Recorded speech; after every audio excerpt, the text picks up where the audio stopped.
Here we go, Melina Mike. This is the big day. We're down to the final four of the US Open, and it really doesn't get any better than this. I'm really looking forward to seeing what happens today. I don't know about you.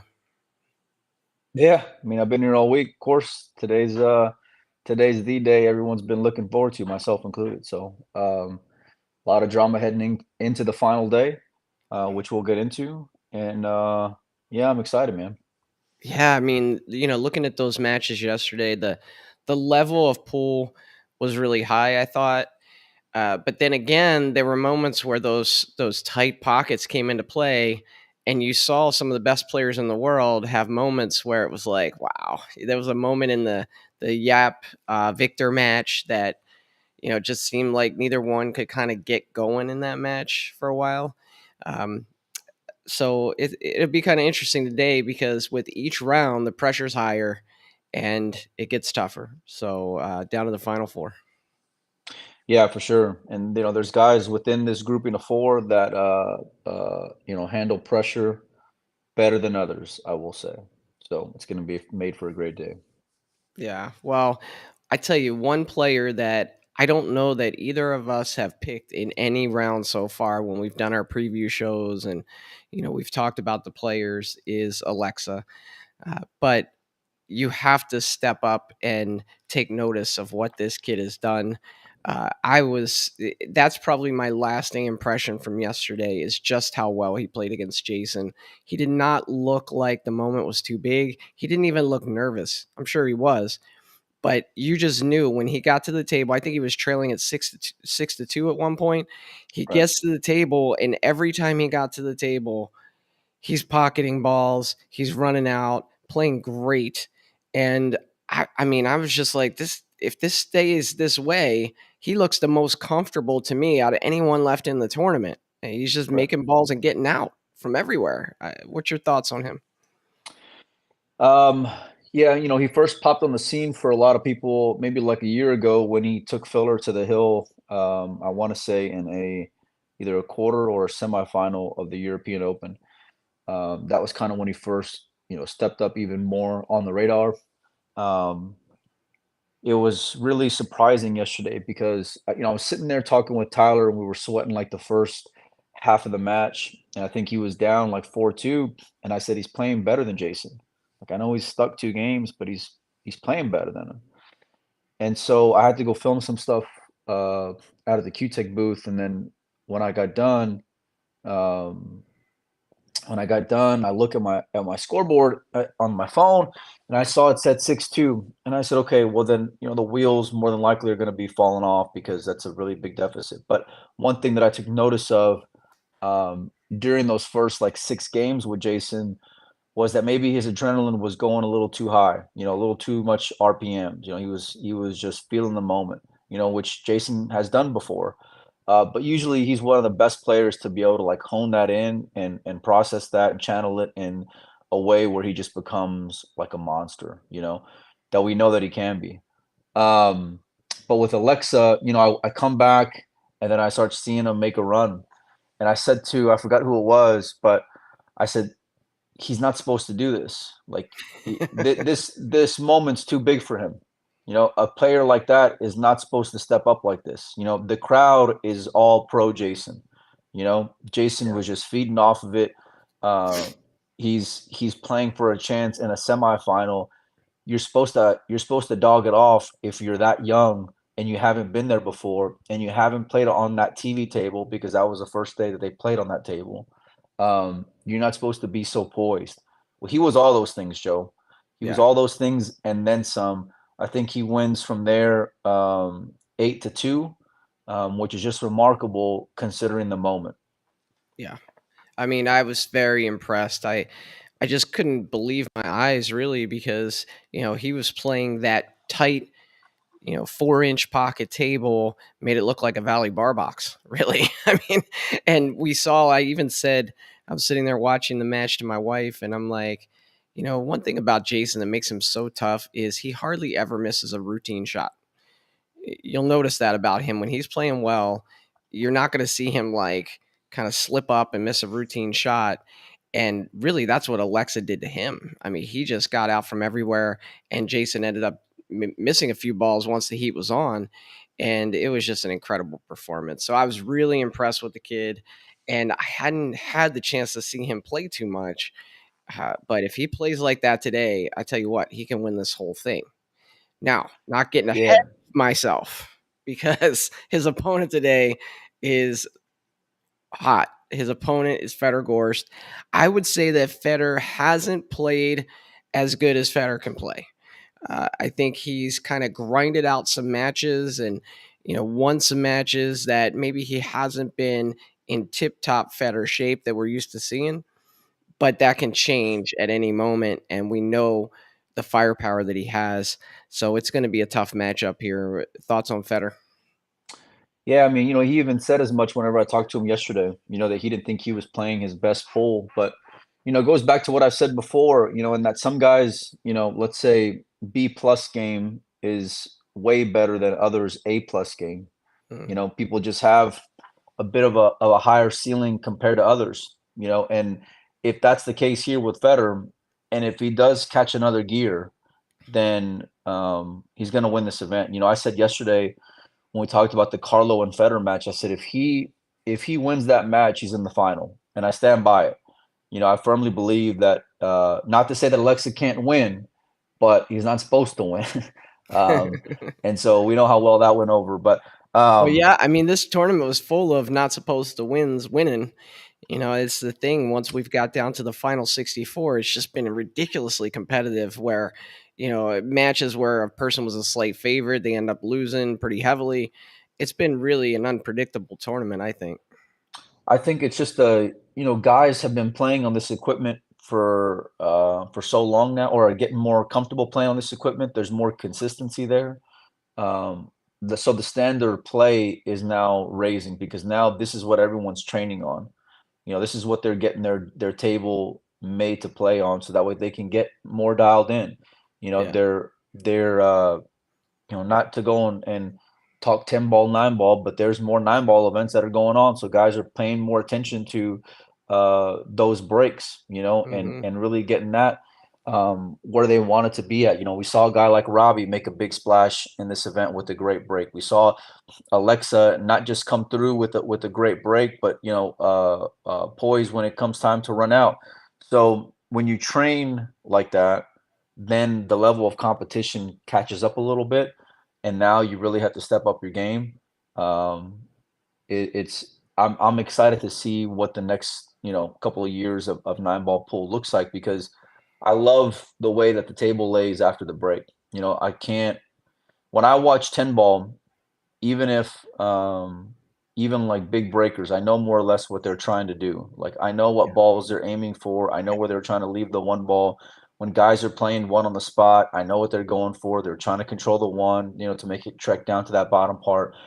But with this break, it's like it's the Wild West, It you is. know. It So is. It creates for such an interesting match because right, you're in control, you're winning, you're breaking on the hill, and sure enough, you make a ball, but then the cue ball's on the bottom rail and the two yeah, balls at the top rail, and you're hidden behind three balls, and you're like, wow, now you got to think through this. And so I think this format, the break format, is mentally taxing on these players.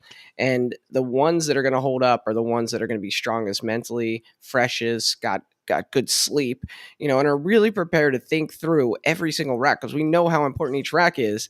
And it's right. like you said, Mike, even in like 10 ball where the break is tougher than 9 ball, typically they can still break back the cue ball up 3 feet to the middle of the table and end up with a shot on, the 1 ball. That's not happening here. They're breaking the ball, sliding across the table back and forth, hits the 9 ball, goes down to the foot rail, or gets behind a cluster of balls.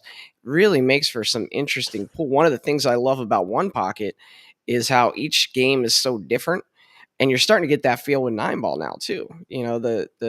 Once they get to the shot and start running out, it's still 9 ball, but getting to that shot now is big and different than what we're used to seeing. Yeah. See a comment in the chat about, the one is consistently going in. They're playing for the cut. They're playing to make that ball. But what we're talking about is the other balls. When you talk about a 10 ball break, where the corner balls are going. You know where the second balls are going. You know the path that they're supposed to go on. In Yeah. this 9 ball break, because you got that cue ball swinging into the rail and then back into the pack, everything's just kind of going a lot more randomly than otherwise it would have.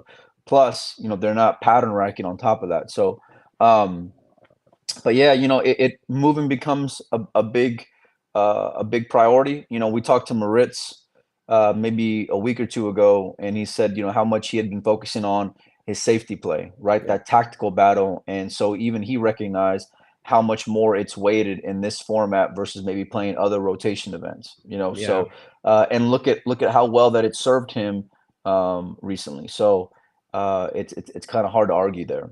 Mike, did you get a close up look at that foul call on Robbie Capito? That was all the buzz online. I don't know if you saw that. No, I mean I saw the video. Obviously, I saw it within a couple of minutes. I had someone run up and they had this super zoomed in Yeah. video of it. 16 speed slowed down or something. I saw that one. Yeah, it was like frame by frame by frame. Yeah. It was a bad call for sure. And I don't know that it cost Robbie the match. It was a little bit early on, but certainly played an effect in the outcome. It's unfortunate just given the fact that we got technology available to have something like that happen in that kind of situation, especially because there's only 3 tables going on. There's opportunity there. Uh, we could get the call right. You know, so I don't think it was anything intentional because I'm sure there's Yeah. conspiracy theorists all the time. Last year, they're against Federer or they're against the Americans or I mean, look, it The was a bad matchroom wants drama, all it was that talk. it was a bad call. Bad calls Yeah. happen in sports all the time.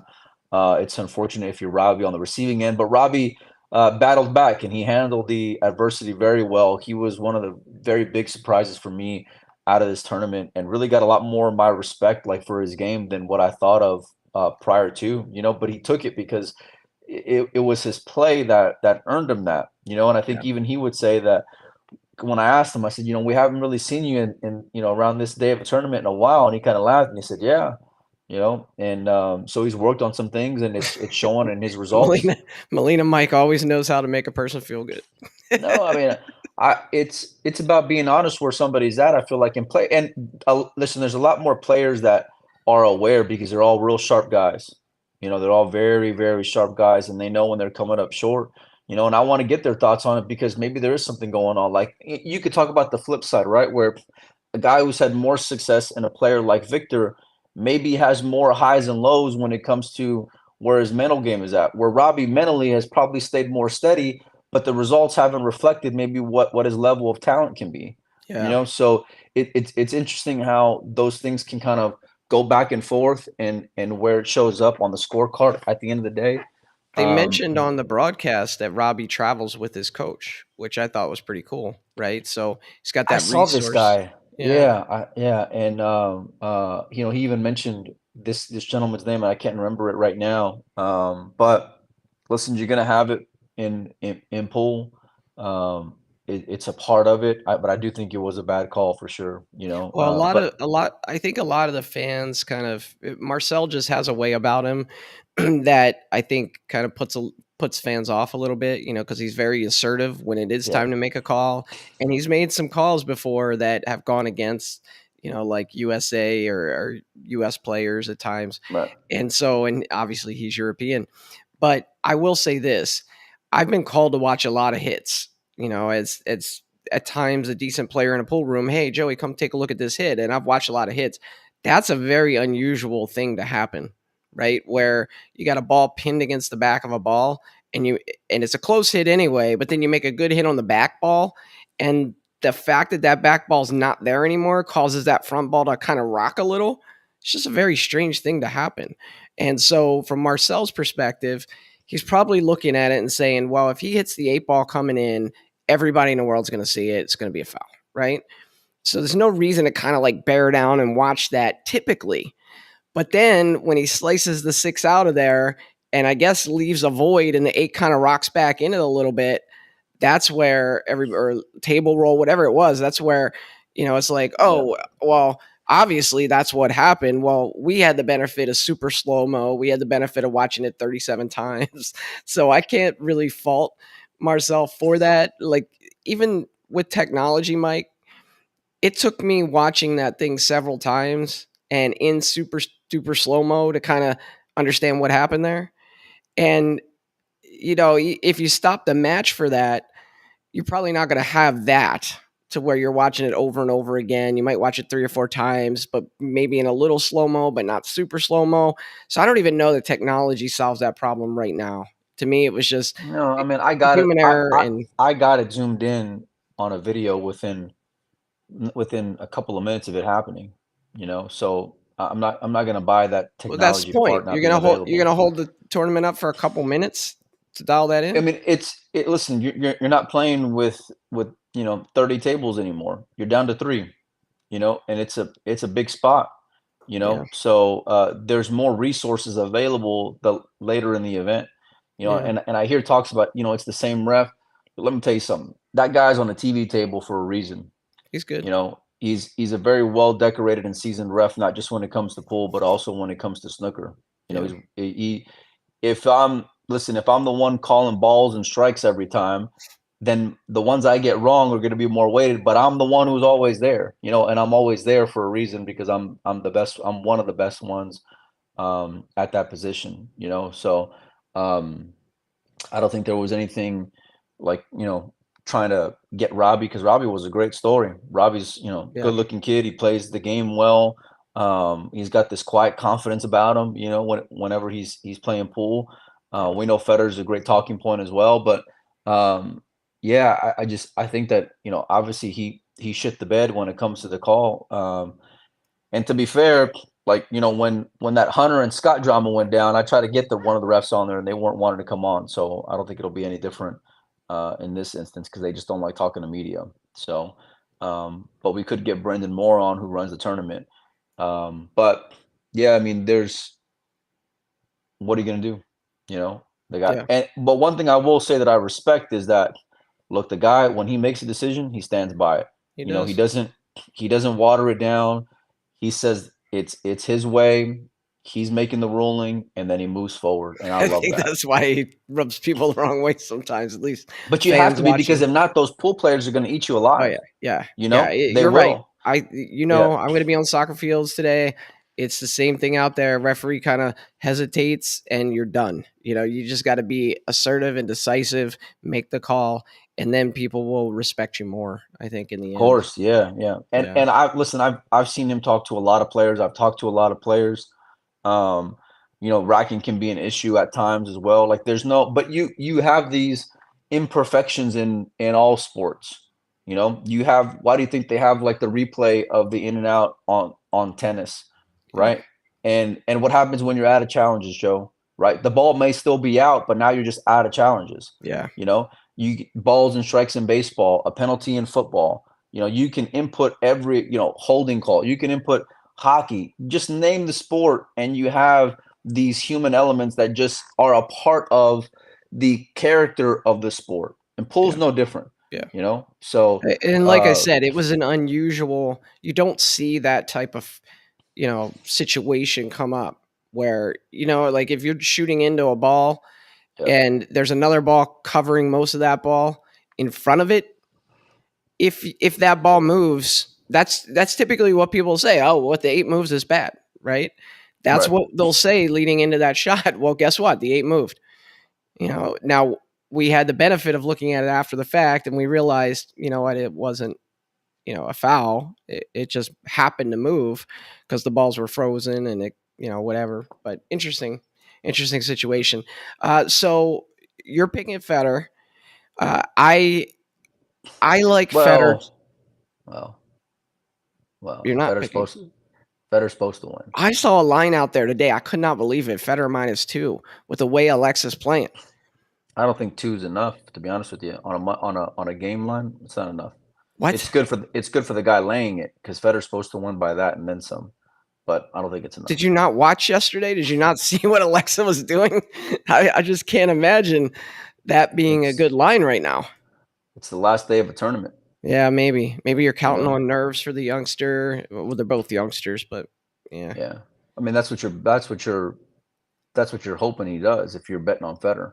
yeah, You're hoping that the moment just gets too big for him.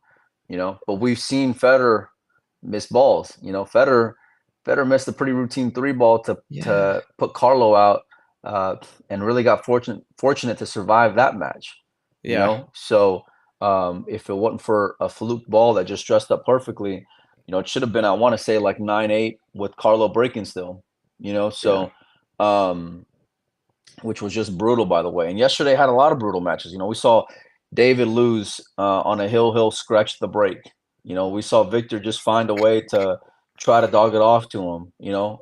And then eventually lost to Yap. But it's why I love pool, man. These yeah. guys are Victor as Victor great as they kind of are. They're human too. Victor kind of seemed like he had a little bit of a case of the nerves or just wasn't feeling comfortable. And that's the funny thing with pool. One day you'll feel great, and the next day you get out there and it's like just something slightly off, and you can't Yeah. put your finger on what it is.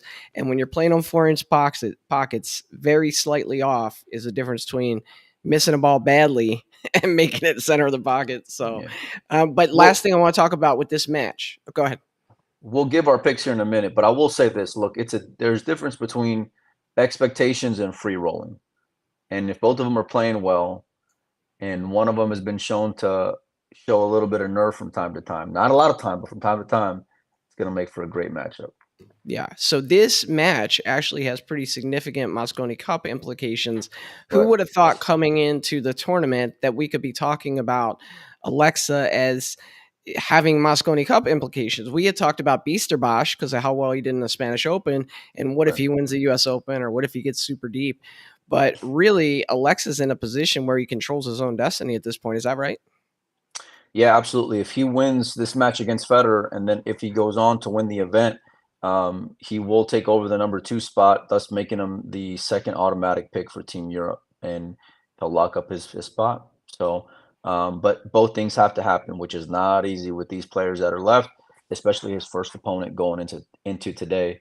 But it's part of the beauty of what they've created here, and we'll talk about the guys on the other side in a minute, but um, this is what makes it so exciting, is that in a flash things could change. It was just a couple of weeks ago we're talking about David being an automatic, and David's still in contention for that third spot, but he can't get that second spot anymore. But listen, if he, let's say, does comes up a little short in Hanoi, you know, and somebody else comes in out of nowhere, well, now, you're going to have three automatics that you didn't think of. And you're going to have, let's say, a Jason, an Albin, a Josh, all sitting there on the sidelines. You think David's going to get picked out of those four players? Because I don't, Yeah. It's So, tough. It's real not to tough. say that he's not David's playing rooting for good. Federer today. I'd be willing to bet. Yeah. Well, are you, though? Yeah, Are you? absolutely you are. Well, you don't want the chance of Alexa leapfrogging you. Well, there's a lot of guys who don't want Alexa to win today. I'll tell you that. A lot of Yeah. Europeans do. Maybe from a friend standpoint, they do. But if you're seriously in contention for a Mosconi Cup spot, having a rookie take one of the automatics, and a good chance that Federer will still then take a spot after Hanoi, then it's going to make for an exciting end to the season. Yeah, You know, totally. um, and And listen, and what there's a great guys down. story. I mean, I'm Yeah, rooting for the kid because what a great story that would be. of And I'd course. love to see how he reacts in Mosconi Cup under the pressure. If it's anything like he played yesterday, I mean, he might be the MVP because he played Look, amazing. so we were there at dinner last night, and there was, let's just say, a couple of guys who were on Team USA and a certain player who's playing today, right? Part of that group. And this guy goes, I won't mention any names or throw him under the bus, but he says, I mean, because I know you, Federer, I'm rooting for you, but I got to be honest with you. I'm kind of rooting for Alexa because I know he ain't going to make it out there in December. So it's part of it, and it's what's going to make the Mosconi Cup great. It's what's making this tournament great. Part of what's making the tournament great, but what's made for just a great all around season with these rankings. It gives the players a chance to strive for something bigger than just the immediate cash payout of the event, and with the Reyes Cup coming up and Asian players being thrown into the mix, I'm gonna guess with a lot of money, if somebody wants to bet it, that they're probably gonna go based off of points, which would mean that all these results that these Asian players are having are gonna be real weighted as well, once all this is announced formally. Yeah. Guys, just so you know, we started this early enough so you'll be able to catch the first semifinal that starts at 10 a.m. Eastern time. And then right after that, 11 a.m. is the uh, second match. Well, it'll just follow it, right? If it goes more than an hour, I'm sure they're not going to. Yeah, it's down to one table. Um, so yeah, it's been quite a event so far. So let's get to the other semifinal. We'll give our picks at the end. I think going into like this top matchup, I think Federer is the favorite, but I also think that Alexa's playing a little better right now in this event. So it's an interesting matchup. So we'll talk about our picks in a second. Second matchup, we have Ping Chung, who's playing really, really well. He beat your boy Max Lecter 10-6. He beat Josh Filler 10-5. I mean, he's really turning up for this event. And when that guy gets on a roll, that's scary. And he's on a roll right now. And he plays Aloysius Yapp. Aloysius, he had his moments against Victor. Victor struggled a little bit. I don't think it was the best that Yap has played, but he's there again in a U.S. Open, super deep. So, what are your thoughts on this matchup? Yeah, I mean, I think he's a player who's got incredible talent, and I think I heard a funny stat where it was like Victor, what was it? Victor Yap and Federer were all in the semifinals, I think, of Michigan, something like that. Um, so from a play standpoint, you can't argue how well the guy's just been cruising, and just holding it together. Um, we've said before, like when we're covering tournaments, is that a guy who kind of dodges a bullet can go on a run. Well, Coach should have been out a few rounds ago. I saw it with Radislaw, and so to be in the spot that he's in, um, you know, God bless Yap, but I think Josh was a bit of a tougher opponent, and more mentally like stable, I guess I would say, or just a bit stronger because we know that he's just a closer. Max has been playing real solid right now. Not to say that Yap can't get there, but he can show his nerve a little bit when it gets crunch time. We can see pressure kind of make it stroke and make it do this number here, so give it the fishtail. So, but yeah, I mean, Little Co's got to be the favorite here for sure. It's super hard to root against Yap. He's a really humble guy. Listening to He him in is interviews, he even alluded to the fact that the nerves come into play sometimes, and I just like rooting for the guy. He's so consistent. He gets deep in so many events, and he finished second to Carlo Biotto in this event a couple years ago. So he's hungry for this. But right. yeah, I mean, it's a lot to overcome playing against Little Co at this stage of the event where Little Co has caught a gear now. Will he have that same gear coming out today? That's the question. He looked really, really good yesterday. One thing Jenny Ann points out in here is just the age of these players. So Little Co's 28, Yap's 27. How old's Federer? 23, 22, something like that. Yeah, and Alexa's 22. I mean, it's almost like we're seeing this real turnover that these younger players now are almost taking over the sport. At I least mean, it's not almost. they are. It's not almost. There's a few guys who defy that logic, like a David or a Carlo or more like seasoned players. And don't get me wrong, being seasoned can weather you through some storms because you've been there, you've done that. You can maybe outsmart your opponent. You can make better decisions. But yeah, it's a young game for sure.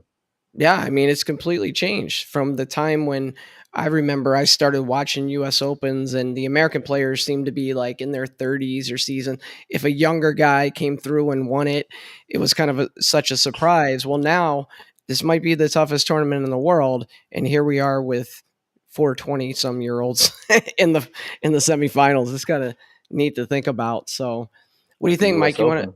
You want to do our picks? Yeah, let's do it. All right, who you got in the first one? You gonna Look, change your mind on your Fedor Gorst horsey? No, well, maybe. I look, my heart wants Federer to win. My heart wants Federer um to not only win this but go on to win this event because it'd be great and he deserves it. And I think he's one of the top, 3 players on the planet, if not number one. And more importantly, I want him to earn his spot on Team Europe because I think that he's been owed that for a little bit. Um, and I've seen like that how that can weigh on him. Um, but my head's telling me Alexa, man. My Seeing the way that that kid played when he wasn't supposed to play that good just shows me how tough it is. I don't think that I don't have any reason to believe that the moment will be too much for him, because it should have been too much for him yesterday with a big crowd and he got through it. His break was great. He got there when he was supposed to. You're going to have to take advantage of any mistakes if he makes any mistakes from one Federer. And I don't like picking just chalk, so I'm going to go with Alexa in the upset. I don't like that, Mike. Don't pick my player. I When we agree, it's not good. If you're picking them, then Federer's a lot because we know Yeah, how good you pick. Yeah, you know how yeah, I roll. Well, yeah. I think for Federer, there's a lot to overcome here, right? You have the Mosconi Cup points race, but you also have winning a big matchroom event, and performing on that stage. And so there's kind of some demons there to overcome. And how is he going to respond to that? And if he falters at all, and Alexa plays the way he played yesterday, I kind of like Alexa in this one. But it is Fedor Gorst, so I wouldn't be surprised if Federer wins this match. But I am Of going to pick course. the upset here with Alexa. I think people putting a line out of -2 right now. It's one thing like 6 months from now, these two match up, and what do you think the line is? But with looking at what we've seen, the body of work over the last few days, man, this is a close one. So I'm gonna go with Alexa here. Deal. That Second means Federer's a matchup, lot. Federer's a lot. Congratulations, Federer. You made Team Europe. yeah.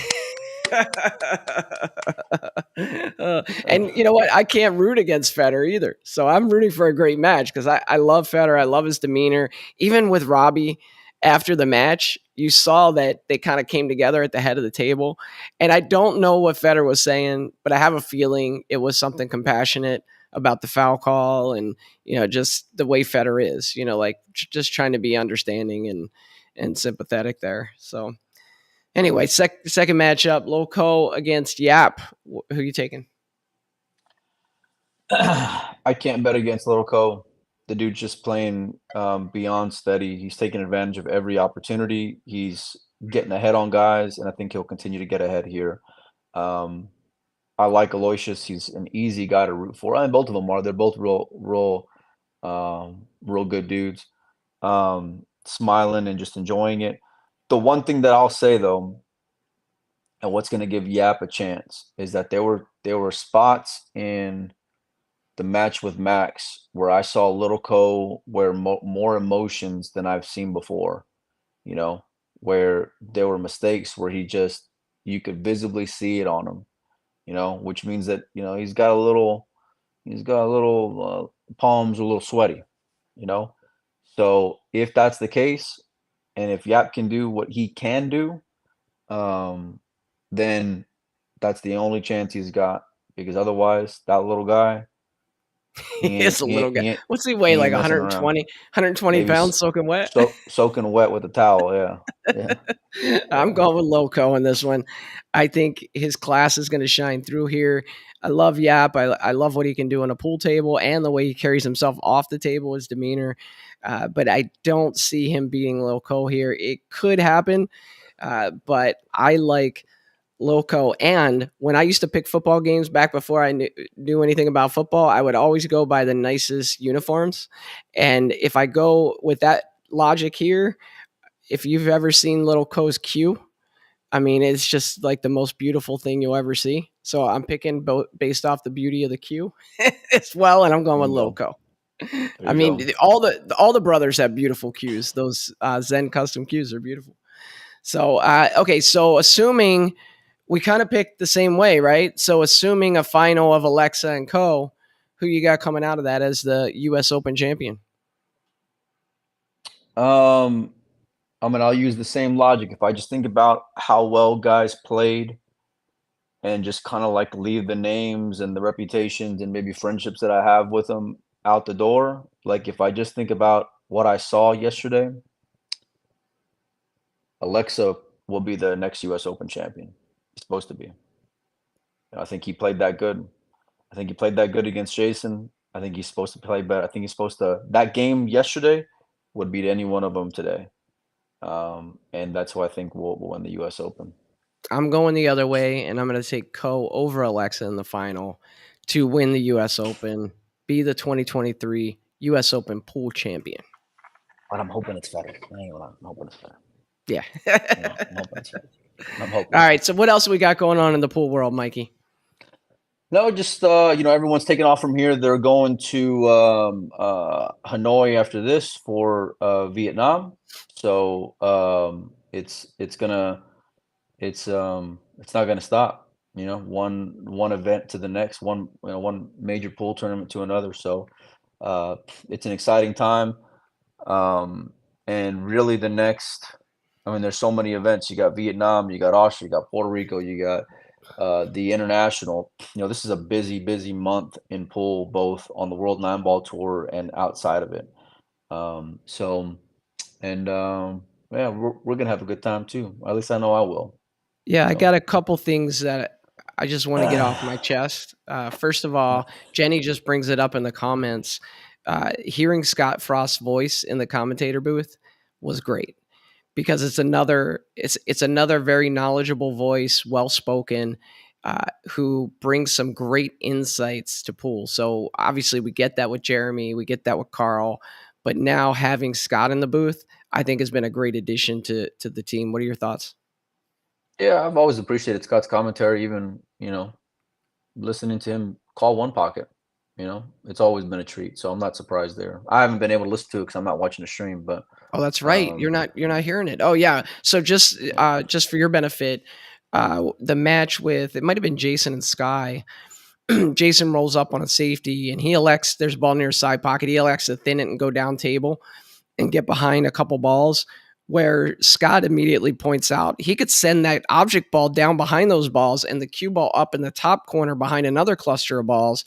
And I was like, yeah, that's the shot, I think. And both Carl and Scott in the booth talked about how Jason maybe overlooked that safety at that point in time. So, I mean, I think he's bringing some great insights. He's going to think about the defensive shots from his background with one pocket. And it's just great to hear him in the booth. I think he's doing a great job. One other thing, watching the matches yesterday, DAZN goes out again, Mike. The heck? I know you're Matchroom Mike and all, but DAZN went out again, bro. I mean, then I tell you what solves that problem. Get a ticket to Atlantic City next year, and that'll solve your zone problem. Yeah, no, They got to do I, something. I, I know Emily doesn't love how. I know she hates it when that happens. But come on, man. People are asking now where to watch it. And so I'm going to say, well, if you're in the United States, you go to DAZN. It's the app, you pay for it, and you can watch it on DAZN. But then when it right. goes down, man, it's just such a gut punch. Yeah, I mean, I don't really, I can't. Great I insights, think, Mike. well, I mean, they went live on Facebook, That's the thing. so Yeah. So I will say I mean, this because I mean, people are goddamn, whining like about it online. yeah, I can't. I I I get the argument. You want to pay for something. If you pay for something, you want to be able to use it, especially in a big spot. But look, it's a great event. There's no way anybody wants any kind of issue or anything negative that they can control kind of happening, you know? Yeah. So, what I Well, will say, yeah. Go ahead. no, no, no, what I will say is, look, if you're here and if you've been like, I haven't been to a Matchroom event, let me think, since the Mosconi Cup, you know? So what today will be, Joe, is kind of like what the Mosconi Cup setup was like. You know what I mean? As far as the production value, right? Obviously, there's more seats in there, but imagine that over the course of a week with another whatever it is, 20 plus tables, right? all the rigging, all the lights, all the logistics, the staff, the you name it. You know, um, it costs a lot of money. You know, so for all the bitching and complaining and everything Oh yeah. else, look, this goes a long way into what the future of pool will look like because for everybody that wants it to be or doesn't want it to be behind a paywall, look how you support now and how you put your money where your mouth is now will just show up when it's time to sell this to broadcasters here in the states. Because guess what? If they go to, let's say, name the company, Fox Sports, CBS Sports, ESPN, NBC, you name whoever that like you dream or you think that pool should be, right? If it comes time for them to get in front of a table, where do you think they're going to go and turn to have a negotiation, right? Analytics, right? Numbers, right? So instead of bitching behind a keyboard, support it. You know, shit happens. They try to All do right. the best they could, So let's and talk about that. So let's talk about that. you So I'm sitting there watching it with my wife, know, and she says, you know, you showed the match or the tournament at Jason's room last week. We were watching it, and this yeah, blows that away. She said, you know, that watching that stream was like not nearly as exciting. And I told her, I said, look, the Mad Apple streaming, they do a great job. Jason's event was one of the best for my money. It's one of the best like independent streamers that you can find.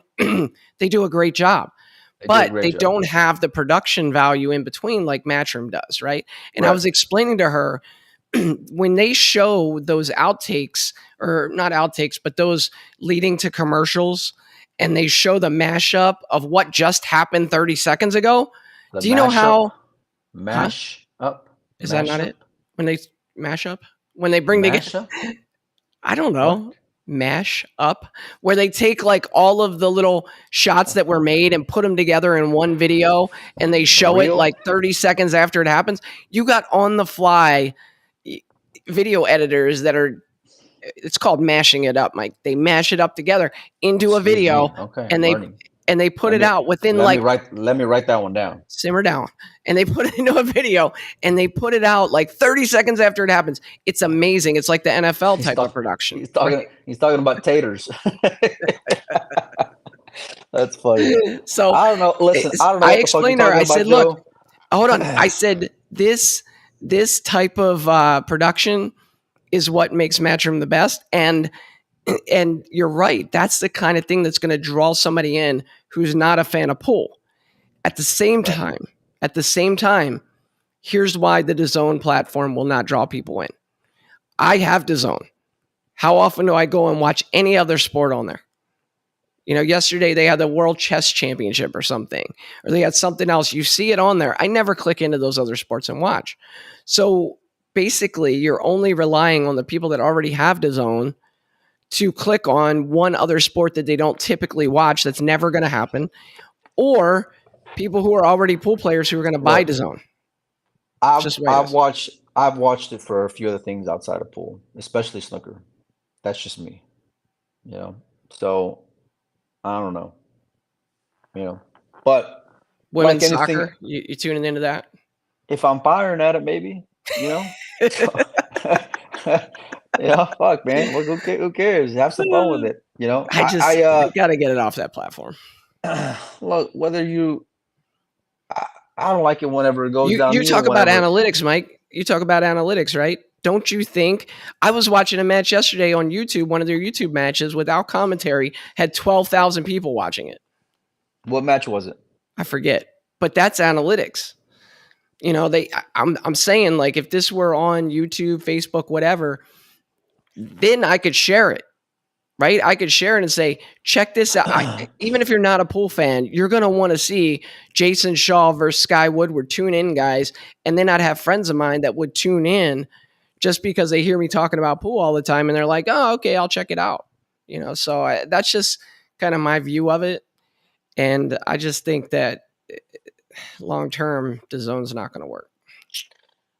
People will say that, right? And they don't want to buy it and they don't want to do this. And they're still wondering why payouts are what they are. You know, it's I a buy part of it. it's a part of the puzzle. It's Yeah, part but of a I'm bigger not that picture. person. I'm not that complainer who's like, What do I you mean? refuse to pay for pool. You just went off for like 10 minutes No, about it, but only mashing it about, up. huh? You were mashing it up. But I'm complaining because I want to see it continue to grow, and I just don't see it growing on that platform. I'm not complaining because I don't want to buy it. Of course, I'll buy it. What do you think? I'm not going to watch it. So anyway, There's I different digress. platforms all across the world. It's not just here in the US, But when it goes down, everyone just turns to Facebook and just shits on it for, and has a big mashing Well, party. it's unacceptable. Imagine watching Monday Night Football and it goes off. One out of every three games. And then Would what you would be you cool do with then? that? And What and would you you go do to then? NFL's Facebook page to watch it. Would you be cool with that?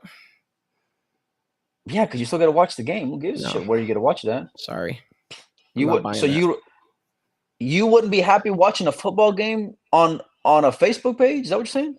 No, I mean I can do that. But if I'm watching Monday Night Football, I have my TV booted up, I'm in the kitchen making dinner, whatever, and it goes down one time, I'm like, wow, that's really odd. That's Monday Night Football. How did that go down? And then the next week or the week after, it happens a second time. Even if it's available through another platform, it's frustrating. You got to admit it's frustrating, Mike. I'm not saying it's not frustrating, but you're saying that if then they pivot, right, and put it on Facebook, They're that doing you're the best they still can do. Yeah. that you're still bitter about it. I'm I s- can't I'm look. not bitter. I'm saying they need a new I platform. can't I can't handle all the salt in your life, Joe. I can't. You know, if you get to watch it, you get to watch it. You know, I All don't right. understand Literally every person in the chat agrees with me, but because they not love. Listen, not Matchroom Mike. there's a saying says no. There's a saying. It's misery loves company. Mike, not everybody. I'm not saying that it's perfect, Joey. But like, if there's an issue and you adjust, then I don't understand how you're still just. You want to talk about me beating a dead Look, horse? my whole What do you? point. How would you have rather them done nothing and No, just kept it on the zone and left it no. off? Look, Emily's already talked about how she gets frustrated with it too. I'm not saying that. All I'm saying is, I started this point saying we got to grow the sport, right? And the zone does not allow you to grow the sport in the United States because I can't share this on Facebook. I can't share this on YouTube and say, hey, check out this match with great commentary and all this stuff because it's behind a paywall. Okay. And in that paywall that I'm a member of, I don't click on these other obscure sports that are out there, so they're not gathering the people who are already paying for the zone to go and watch pool. It's just not happening. At least I don't think it's happening. And so I think the whole thing needs to be revisited and add to that the frustration of the platform not even being stable. Maybe Matchroom has negotiating power with them now, saying, "Look, we've done 7 events this year, and 4 of them it's cut out on us. So like, can we get out of this thing?" I don't know. Mashed potatoes. I miss you're the times we could you're have these healthy debates, Mike. you're mashing up my morning, Joe. You're All mashing right. up my morning. Yeah, they're telling me it's a montage. It's all these things.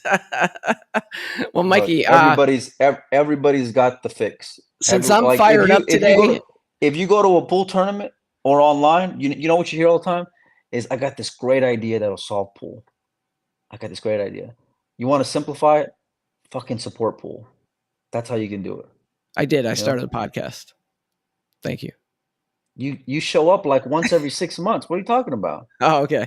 Yeah, Yeah. 6 a.m. every day this week. This week you've been the MVP, buddy, for sure. Mike, we're missing it. 2 minutes ago, the matches were supposed to kick off. We better call this one, and we have that other thing to discuss, but maybe What we'll do you bring want it to up. what do you want to discuss? Yeah, The but WPA stuff. they usually got like 15 minutes or so worth. Okay. Let's Okay. go talk about it. What you want? What you got? Look, it's the last day of the US Open. I'll try to keep it as like positive as we can be, but just wait till we get home. Wait till I get home. We'll get settled. There's a lot to discuss ahead of the assembly that's coming up. It's a real there's been uh, a real big cloud hanging over the event. A lot of things are coming. A lot of things I'm hearing about. Being around players from Which all event? across the world. What do you mean? Which event? The Hanoi Open? Yeah, I mean this and a cloud over this event. You know, there's been every since the moment I walked in the building, since the moment I got past security, uh, it's been kind of just lingering around here. So, um, and it's unfortunate, but yeah, I ain't done with them, and we're gonna keep on calling them out. We're gonna keep on putting or bringing things to light that's going on that I'm aware of. Uh, but yeah, but we'll wait till after I get home to do all It that. seems like it's escalated from a small first initially mild conflict to a pretty severe conflict to now all out war. It's like kind Yeah. of my interpretation. Yeah, and there's players are already starting to make decisions, um, and not decisions for the sake of what their wants are or desires are, but for the sake of, you know, out of fear of retaliation and fear of suspensions and bans. And so it's a real Yeah, for it's pool. just it's a real shitty time for some of these guys. It really, really is. And the guys who are there allowing it to happen, not just the WPA, but other promoters who are in bed with the WPA, they're gonna get called out too. Anyone who's supporting it is gonna get called out, and I'm